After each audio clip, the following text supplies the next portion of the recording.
My family said I owed them everything, so they robbed me, trashed my car, smeared my name at work, and bragged about it until I had them arrested. When I was 7 years old, I told my mom that when I turned 18, I wanted to live in a huge mansion made of gold. Honey, people who move out are bad people, and if you ever do that, mommy and daddy will be very upset. I nodded like it was the most reasonable thing in the world and promised to live with her forever, and I had every intention of keeping that promise until I turned 20 and found myself sharing a room with my 2 baby nephews. I was waking up almost every night at 3 a.m. to crying, screaming, and even vomiting. So, for the first time since I was 7, I brought up the idea of moving out. I told her I could live with a friend, and I would pay for everything. She gasped loudly. It was so dramatic that you could have sworn she just found out she had 1 day left to live. How dare you? I'm not even going to entertain this. Don't even think about asking your father. You see, to my parents, moving out is a sign of betrayal. They basically think it means you're ungrateful and a horrible child. So I figured that if I proved my loyalty and then asked them again, everything would be fine. So I started working an extra 20 hours a week and giving them half of every paycheck. Still not convinced. I did all the grocery shopping, cooking, and cleaning for them. Still not convinced. I even took time off of college and work to help take care of all 7 kids living in the house. And guess what? They still weren't convinced of my gratitude and loyalty. They never even gave me a thank you for any of it. And by the time I was 23 and graduating college, I was the one who had enough. Because not only did they not show up, but as soon as I got home, the first thing they did was make fun of me. You see, I forgot to mention their unconventional morals stretched beyond just not moving out. It's any achievement. Even convincing them to let me finish high school was a battle. So when they started calling me an office rat or Mr. Fancy Degree, I spent the night asking my buddies if they were looking for a roommate. Thankfully, one of them was, and I told my mom. She didn't say anything, just crossed her arms and walked away. Well, I moved out that same day, and I never heard from my family again, and I didn't reach out either. I wanted to make sure I had a stable life first, and it wasn't until a few months ago when I turned 31 that I finally considered reaching out, because in that time,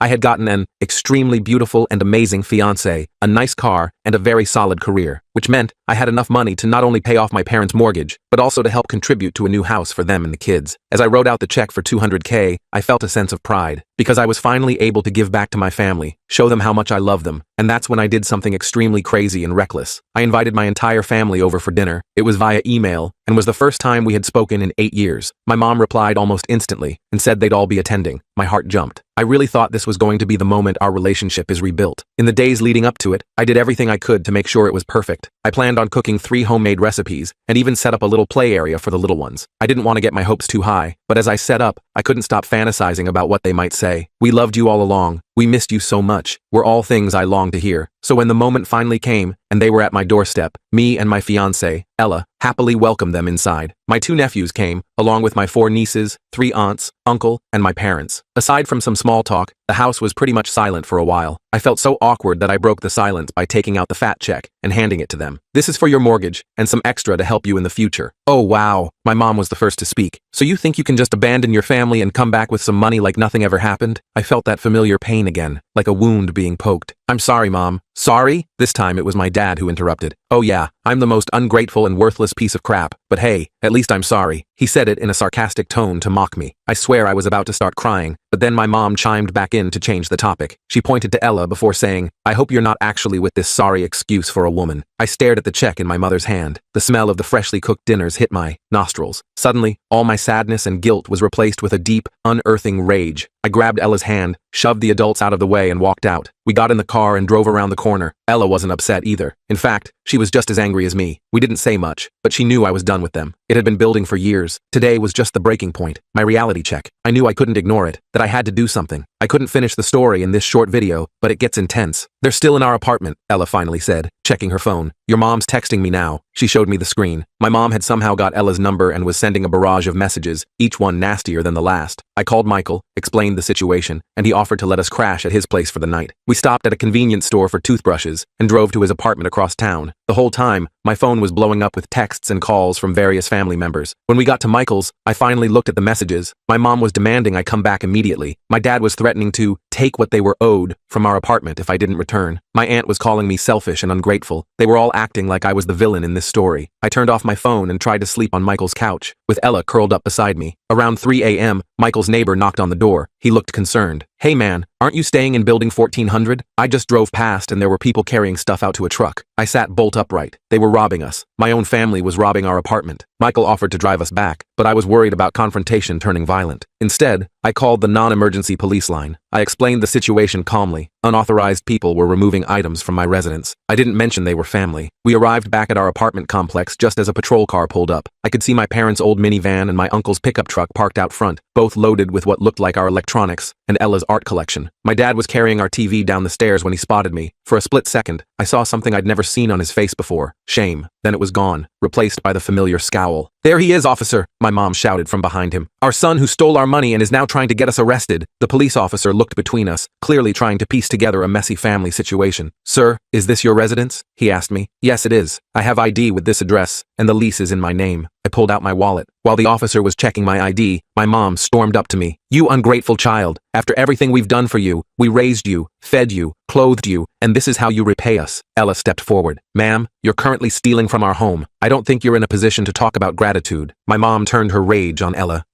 You're the reason he abandoned his family. You've poisoned him against us." I stood between them. "Ella and I have been together 4 years. I left home 8 years ago because you made it impossible to stay. This has nothing to do with her." The officer had heard enough. "All right, I need everyone to calm down. Sir, since this is your residence, do you want to press charges for theft?" I looked at my family, the people who were supposed to love me unconditionally, but instead had tried to take everything from me. Again, part of me wanted to say yes, to watch them face consequences for once in their lives, but another part knew that would just feed into their narrative of me being the villain. I looked at the officer, then back at my family. My dad still had our TV halfway down the stairs. My mom was glaring at me with pure hatred. My aunts and uncle were frantically trying to shove more of our stuff into their vehicles, and my nephews and nieces were watching it all with wide eyes, their innocent faces reflecting confusion and fear. These kids were learning that this behavior was normal, that family meant taking what you wanted regardless of boundaries or respect. The thought broke my heart. "No," I finally said to the officer, my voice steadier than I expected. "I don't want to press charges, but I do want my property returned and for them to leave." The officer nodded, his expression professional but sympathetic. "You heard him. Put everything back where you found it and then vacate the premises." Immediately, my family erupted in protests. My dad nearly dropped the TV in his anger, fumbling with the bulky screen as his face turned an alarming shade of red. "This isn't over," my mom screamed as they reluctantly started carrying things back upstairs, her voice echoing through the stairwell. "That money is ours. You owe us. After everything we've done for you." It took almost an hour for them to return everything to our apartment, each item placed back with aggressive resentment. The officer stayed the whole time, bless him, standing vigilantly by the door with his arms crossed. When they finally left, he suggested we change our locks immediately. He also recommended we document all our belongings in case they tried something like this again, his years of experience clearly telling him this wasn't the end of the conflict. As soon as the last family member drove away, tires screeching in protest, I collapsed onto our couch, emotionally drained. Ella sat beside me, taking my hand in hers, her touch grounding me in reality. "I'm sorry," I whispered, my voice barely audible. "I'm sorry I put you through this. You didn't sign up for this level of crazy." Ella apretó mi mano, sus ojos reflejando fuerza y compasión. "This isn't your fault. None of this is. But we need to protect ourselves now." I nodded, still trying to process everything that had happened in the past few hours. "They took the check," I realized suddenly, sitting upright. "My mom never gave it back. I saw her stuff it in her purse." "Can you cancel it?" Ella asked, already reaching for her phone. I called my bank immediately, explaining the situation as calmly as I could. Thankfully, they put a stop payment on the check right away. The customer service rep even waived the $30 fee after hearing what happened, her voice softening with sympathy. Small mercies, I guess. We spent the rest of the night taking photos of our belongings and changing all our passwords on every account we could think of. I even called our property manager to get permission to change the locks first thing in the morning, explaining briefly about the family emergency. Ella was amazing through it all, staying calm and focused when I felt like I was falling apart, methodically documenting everything we owned while I made calls. The next morning, we called a locksmith who came and installed new deadbolts, reinforcing the door frame as well for extra security. I was just signing the paperwork, the smell of fresh metal shavings still in the air, when my phone rang. Unknown number. I answered hesitantly, bracing myself for more family drama. It was my niece, Karma. She was 16 now, the oldest of the kids, with a maturity beyond her years from growing up in that household. "Uncle, I'm sorry about yesterday," she whispered. She sounded like she was trying not to be overheard, her voice barely audible. "Grandma and Grandpa told us all that you were going to give them money for a new house, but then you changed your mind and tried to have them arrested." My heart sank, a fresh wave of hurt washing over me. "That's not what happened, Karma." "I know," she said softly, conviction in her young voice. "I saw everything. They've been talking about this dinner for weeks. Grandma kept saying she was going to get what she deserved from you. They made us all get dressed up and everything." The realization hit me like a truck, the pieces falling into place. They had planned this all along. The quick response to my email invitation, the immediate anger when I gave them the check. They had come with the intention of making me feel guilty enough to hand over money, then twist the narrative to make me the bad guy no matter what happened. The elaborate manipulation made me feel sick. "Karma, where are you now? Are you safe?" I asked, suddenly concerned about her calling me like this, imagining the consequences if she was caught. I'm at school. I borrowed my friend's phone. She paused, a rustling sound suggesting she was moving to somewhere more private. Uncle, they're saying they're going to get that money one way or another. I heard Grandpa talking about your work. Do you work at Palmer Tech? My blood ran cold, a chill running down my spine. Yes, why? They were looking up the address online. Grandpa said something about paying you a visit there. He was on Google Maps looking at pictures of the building. I thanked Karma for the warning and told her to be careful, to delete the call record from her friend's phone. After we hung up, I immediately called my boss. I explained that I was having a family issue, and that if any of my relatives showed up at the office, security should not let them in under any circumstances. My boss was understanding, even offering to let me work from home for a few days, his concern evident. Ella and I decided it would be best to lay low for a while. We ordered groceries for delivery and worked from home, creating a temporary fortress. I was constantly checking the parking lot from our window, half expecting to see my parents' minivan appear at any moment, jumping at every car door that slammed. 3 days passed without incident. I was starting to think maybe Karma had misunderstood, or maybe my parents had just been making empty threats in the heat of the moment. Then Thursday morning, I got a call from HR. Mr. Thomas, we've received some concerning communications about you, said Jessica, the HR director, her normally cheerful voice strained. Would you be able to come in for a meeting today? My stomach dropped, acid rising in my throat. What kind of communications? Jessica hesitated, choosing her words carefully. I'd rather discuss this in person. How's 2 p.m.? I agreed to the meeting, then immediately called my boss, Joseph. He picked up on the first ring. I was just about to call you, he said, sounding stressed. Your parents have been emailing everyone in the company. They're claiming you stole money from them and that you're unstable. They sent screenshots of texts supposedly from you threatening them. It's getting pretty ugly. What? Those are fake. I never sent any threats, I insisted, panic rising in my throat, my hands beginning to shake. I know, Joseph said quickly. Look, HR has to follow protocol here, but I've got your back. Just come in, explain the situation calmly, and bring any evidence you have that these people are, well, crazy? I suggested, a hysterical laugh threatening to escape. Your words, not mine, Joseph replied, but I could hear the sympathy in his voice. I spent the next hour gathering evidence, the police report from when my family tried to rob us, screenshots of the threatening texts they had sent me, and even pulled up my bank statement showing the stopped check for $200,000 that I had tried to give them. I organized everything meticulously, determined to protect my professional reputation. Ella drove me to the office since I was too nervous to drive myself, my legs feeling like jelly. Want me to come in with you? She asked as we pulled into the parking lot,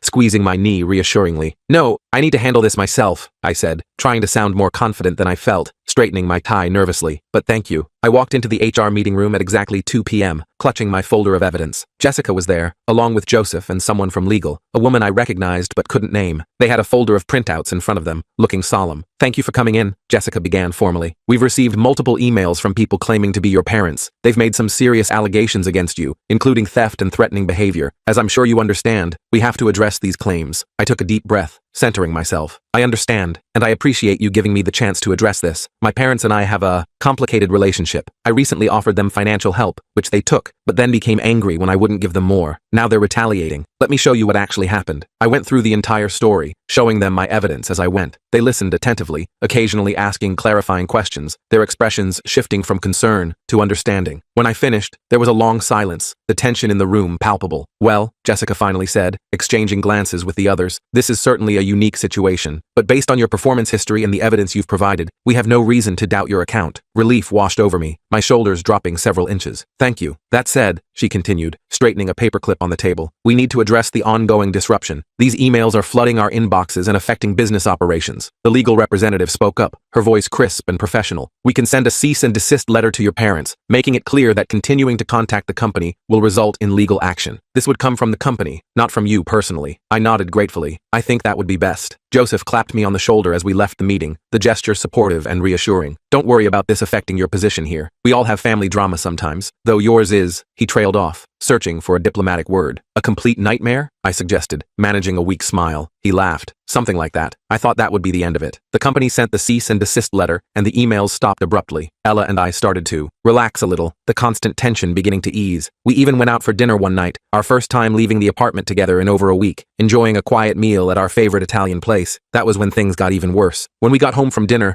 our apartment door was ajar, a sliver of darkness visible through the gap. My heart sank as I pushed it open, instinctively moving Ella behind me. The place had been ransacked, drawers pulled out, furniture overturned, everything of value gone, laptops, jewelry, Ella's art collection that she'd spent years curating, even our expensive coffee maker. "Oh my God," Ella whispered, stepping gingerly over the mess on the floor, broken glass crunching under her shoes. I immediately called the police, my voice shaking as I explained the situation. While we waited for them to arrive, I checked our bedroom. The mattress had been slashed open, clothes strewn everywhere like confetti. But the worst discovery was on our bathroom mirror, written in what looked like Ella's favorite red lipstick, "You owe us everything." The police arrived quickly, 2 officers carefully documenting the scene. As I was explaining what happened, one of the officers got a call on his radio. He stepped aside to take it, then returned with a grim expression, his partner looking equally concerned. "Sir, was your vehicle a 2019 blue Honda Civic?" he asked, notepad poised. My stomach dropped. "Yes. Why?" "It's been found abandoned about 3 miles from here. Looks like it was deliberately crashed into a tree. The front end is completely smashed in." I felt like I might throw up, bile rising in my throat. They had stolen our car keys from the apartment and destroyed my car out of pure spite, a final act of vengeful destruction. The officer continued, "We've got officers on scene there as well. The vehicle's pretty damaged, but they found something interesting. There's a receipt in the car from a pawn shop dated today, about an hour before you called us." It didn't take long for the police to visit the pawn shop and confirm my suspicions. My parents, uncle, and one aunt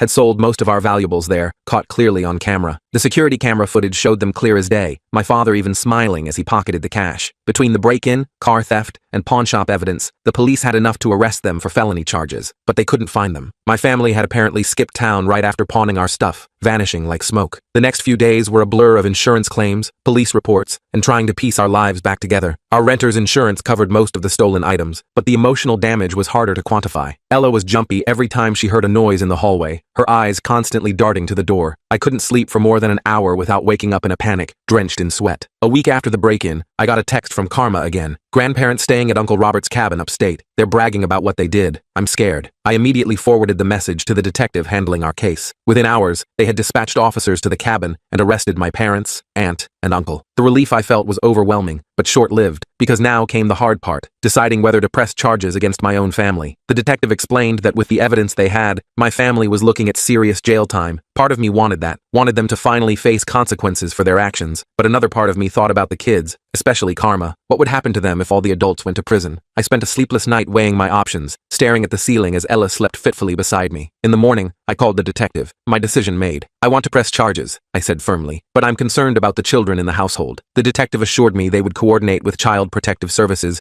to ensure the kids were taken care of. I also mentioned Karma specifically, explaining how she had tried to warn me. I wanted to make sure she wasn't punished for doing the right thing. The next day, I received a call from a social worker named Barbara. She explained that the children had been temporarily placed in emergency foster care while the situation was assessed. "Karma has asked specifically to speak with you," Barbara said, her voice kind but professional. "Would you be willing to meet with her?" I agreed immediately. Later that afternoon, Barbara brought Karma to a neutral meeting spot, a quiet room at the local community center with comfortable chairs and calming blue walls. When Karma walked in, I barely recognized her. The little girl I remembered had grown into a teenager with tired eyes and hunched shoulders, looking much older than her 16 years. "Hey, Uncle," she said softly, sitting across from me, fidgeting with the sleeve of her oversized sweater. "Hey, Karma, I'm so sorry about all of this." I didn't know what else to say, the words feeling inadequate. She shrugged, a gesture too world-weary for someone so young. "It's not your fault. They've always been like this. I just didn't realize how bad until I got older." She looked down at her hands, picking at a hangnail. "The other kids are scared. They don't understand what's happening. Are they treating you okay? In the foster home?" I asked, leaning forward with concern. "It's fine. The people are nice, but we're split up. Me and Katie are in one home. The younger kids are in another." She looked up at me, a question in her eyes that she seemed afraid to ask, vulnerability shining through her careful composure. "What is it, Karma?" I asked gently. She took a deep breath, gathering her courage. "I was wondering if maybe, I know it's a lot to ask, but maybe you and Ella might consider taking us, or at least some of us, just until things get figured out." The question caught me off guard. I had barely been able to protect myself and Ella from my family. How could I possibly take on the responsibility of caring for children? "I'm not saying forever," Karma added quickly when I didn't immediately respond, words tumbling out nervously. "Just, the little ones keep asking for family, and you're the only good family we have." Her words hit me hard. The only good family we have. Despite everything my parents had done to me, these kids still saw me as family, as good family. The weight of that trust was both overwhelming and humbling. "Let me talk to Ella," I finally said, "and we'd need to talk to Barbara about what's involved. It's not a simple process." Karma nodded, a tiny spark of hope in her eyes, the first brightness I'd seen there today. That evening, I explained everything to Ella. I expected her to be hesitant. After all, we were still dealing with the aftermath of the break-in, and taking in children was a massive responsibility, one we hadn't planned for. "We should do it," she said without hesitation, surprising me completely. "Really? You'd be okay with that?" I asked, searching her face for any sign of doubt. Ella took my hands in hers, her expression resolute. Those kids need someone stable in their lives, someone who can show them what a healthy family looks like. Who better than us? I kissed her, overwhelmed with gratitude for this amazing woman I was going to marry. The next day, we met with Barbara to discuss becoming emergency foster parents for the children. The process would be expedited given the circumstances, but we'd still need to complete background checks, home inspections, and training. It would be at least a couple of weeks before any of the children could potentially be placed with us. In the meantime, my parents' court date was approaching. The prosecutor had reached out to discuss my testimony. The evidence against my family was overwhelming. Security footage, fingerprints, the pawned items, the crashed car, and my testimony. They were facing significant jail time. 2 days before the court date, I received a call from an unknown number. Against my better judgment, I answered. Hello? Don't testify. It was my father's voice, low and threatening. You testify against us, and you'll regret it for the rest of your life. My hand tightened around the phone. Are you threatening me? Because that's another charge they can add to your list. It's not a threat. It's a promise, he growled. You think you know everything? You have no idea what we're capable of. Actually, I think I have a pretty good idea now, I replied, trying to keep my voice steady. Theft, destruction of property, harassment, breaking and entering. What else am I missing? There was a pause. Then he said something that chilled me to the bone. Ask Ella about Portland. Ask her what really happened there. The line went dead. I stared at my phone in confusion. Ella had lived in Portland for a year before we met. She'd mentioned it was a difficult time in her life, but hadn't gone into details, and I hadn't pushed. When Ella got home from work that evening, I told her about my father's call. Her face went pale when I mentioned Portland. What did he mean, Ella? What happened in Portland? She sat down heavily on our couch. I don't know how they could possibly know about that. She took a deep breath. I had a mental health crisis when I lived there. I was hospitalized for a while. It's not something I talk about because I'm still ashamed of how bad things got. I sat beside her, taking her hand. You have nothing to be ashamed of. But how could my parents know about this? I have no idea, she whispered. It's not public information. The only people who know are my parents and my old therapist. A horrible thought occurred to me. My parents mentioned looking me up online after I left. What if they've been stalking me, and by extension you, all these years? What if they contacted your family somehow? Ella's eyes widened. My mom would never, but my dad might. He never approved of me moving away from home. He's still pretty traditional in some ways. I pulled out my phone and dialed Ella's mom's number. She picked up on the third ring. Hello? Thomas? Is everything okay? She sounded concerned. Ella and I usually called her together on Sundays. Hi, Mrs. Johnson. Quick question. Has anyone contacted you recently asking about Ella? Specifically about her time in Portland? There was a pause. Actually, yes. A woman called about a month ago claiming to be doing a background check for a job Ella had applied for. She asked some very personal questions. I refused to answer and told her to contact Ella directly. My heart sank. Did she say her name? Let me think. I believe she said her name was Karen, my aunt's name. They had been planning this for weeks, gathering ammunition to use against us if things went south. I explained the situation to Ella's mom, who was horrified. She promised to call Ella's father and find out if he had been contacted as well. When I hung up, Ella was shaking. They're trying to use my mental health history against me? To what end? To discredit us both, I realized. If they can paint you as unstable and me as someone who enabled your instability, they might think they can create reasonable doubt about our version of events. Ella's expression hardened. Well, it won't work. I'm not ashamed of getting help when I needed it, and I have years of stable employment and references who can vouch for my character. I pulled her into a hug. We're not letting them win. Not this time. The court date arrived faster than I expected. I barely slept the night before, my mind racing with worst-case scenarios. What if my parents somehow convinced the judge they were innocent? What if they managed to twist things around and make me look like the bad guy? Ella must have sensed my anxiety because she rolled over at 3 a.m. and just held me until I finally dozed off. We arrived at the courthouse early, me in the only suit I owned, and Ella looking professional in a simple blue dress. Our lawyer, Sarah, met us in the lobby. We'd hired her using most of our remaining savings because we knew my family would try every dirty trick possible. Remember, Sarah said as we walked toward the courtroom, stick to the facts. Don't let them provoke an emotional response. That's exactly what they want. The courtroom was smaller than I expected. When my parents were brought in wearing orange jumpsuits, I almost didn't recognize them. My dad looked 10 years older, his face gaunt. My mom's hair was pulled back in a messy ponytail instead of her usual perfect styling. They both glared at me with so much hatred, I had to look away. My aunt and uncle were there too, sitting behind their lawyer, whispering frantically. When they spotted me, my aunt made a slashing motion across her throat. Real, mature. The proceedings started, and I tried to focus on the judge's words instead of the burning stares from my family. When it was my turn to testify, I walked to the stand on legs that felt like jelly. After being sworn in, I took a deep breath and told my story, keeping my voice as steady as possible. I described finding my apartment ransacked, the threatening message on the mirror, my destroyed car. I explained the years of emotional abuse, the manipulation, the way they'd tried to isolate me from everyone. I even mentioned how they'd tried to dig up dirt on Ella. My parents' lawyer tried to paint me as ungrateful and money-obsessed. He suggested I was the one who had demanded money from them, not the other way around. When he brought up Ella's hospitalization in Portland, Sarah objected immediately. The judge sustained it, giving my parents' lawyer a stern warning about relevance. When it was my parents' turn to testify, my mom put on an Oscar-worthy performance. She cried about how I'd abandoned the family, how she'd sacrificed everything for me. My dad claimed they only took what was rightfully theirs after I'd promised them money and then changed my mind. But their story had too many holes. The security footage from the pawn shop clearly showed them selling our belongings. The handwriting analysis matched my mom to the lipstick message on our mirror, and their previous harassment of my workplace had been well documented. After what felt like an eternity, the judge announced his decision. My parents, aunt, and uncle were found guilty on all counts. He sentenced them each to 3 years in prison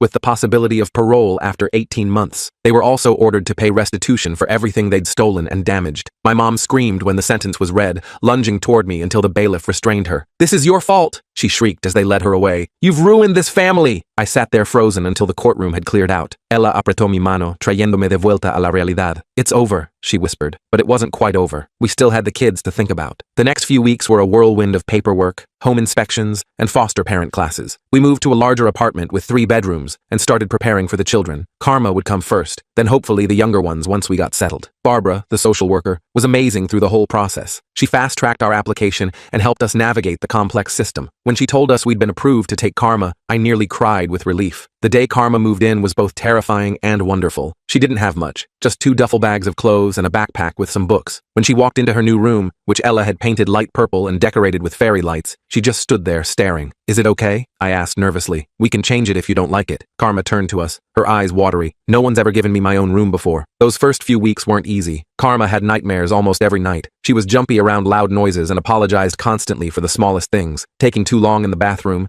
eating too much at dinner, leaving a cup on the coffee table. It broke my heart to see how conditioned she was to expect punishment for normal human needs. Ella was incredible with her. She showed infinite patience, gently reassuring Karma that she wasn't in trouble, that she was safe here. Slowly, Karma started to relax. She even smiled occasionally, a small, hesitant thing that lit up her whole face. A month after Karma moved in, Barbara called with good news. They were ready to place 2 more children with us, Katie, who was 10, and Mason, who was 7. The youngest 2 would remain in their current foster home for now, as they were doing well there and had bonded with the family. Katie and Mason arrived on a rainy Sunday afternoon. Katie was serious and watchful, her eyes constantly scanning for threats. Mason hid behind her at first, peeking out occasionally with curious eyes, but by dinner time, he was chattering away about dinosaurs, his earlier shyness forgotten. That night, after the kids were asleep, or pretending to be, I could hear Katie whispering to Mason through the wall. Ella and I collapsed onto our bed, exhausted but happy. "We're really doing this," I said, staring at the ceiling in disbelief. Ella se apoyó en un codo. "Do you regret it?" I thought about dinner earlier, how Karma had helped set the table without being asked, how Katie had carefully cut Mason's chicken into bite-sized pieces, how Mason had declared my mediocre spaghetti the bestest ever. I thought about the thank you note Katie had shyly handed me, written in careful block letters. "Not for a second," I answered honestly. The months passed in a blur of school runs, homework help, and doctor appointments. There were difficult days, like when Mason had a complete meltdown in the grocery store, or when Katie refused to speak for 3 days after a phone call with a social worker. But there were amazing moments too. Karma getting an A on her history project, Mason losing his first tooth, Katie finally calling our apartment home. 6 months after the kids moved in, we received a notice that my parents were eligible for their first parole hearing. The thought of them being released sent me into a panic spiral. What if they came after us again? What if they tried to take the kids? Sarah, our lawyer, helped us file for a permanent restraining order against my entire family. She also connected us with a family court attorney to discuss more permanent custody arrangements for the children. The goal was still family reunification according to the system, but given the circumstances, there was a strong case for terminating my parents' parental rights. The day of the parole hearing arrived. I decided to attend, despite Ella's concerns, leaving her home with the kids. I needed to face my family one more time, to make sure they understood I wasn't backing down. The prison meeting room was cold and sterile. My parents shuffled in wearing handcuffs, looking smaller somehow. My mom's eyes widened when she saw me, a confusing mix of emotions crossing her face. During the hearing, I spoke about my concerns for the children's safety if my parents were released. I described the ongoing therapy the kids needed to deal with the trauma they'd experienced. The parole board listened attentively, taking notes. When it was my parents' turn to speak, my dad went first. He gave a rehearsed-sounding apology, talking about anger management classes he'd taken in prison. But there was no real remorse in his voice, just calculation. My mom was different. She looked directly at me as she spoke. "I've had a lot of time to think in here," she said, her voice hoarse. "I've realized I don't know how to love properly. I never learned it from my own parents. I thought love meant possession, control. I thought if my children left me, it meant they didn't love me." I stared at her, waiting for the manipulation, the guilt trip, but it didn't come. "I'm not asking for forgiveness," she continued. "I don't deserve it, but I want you to know I understand now what I did wrong.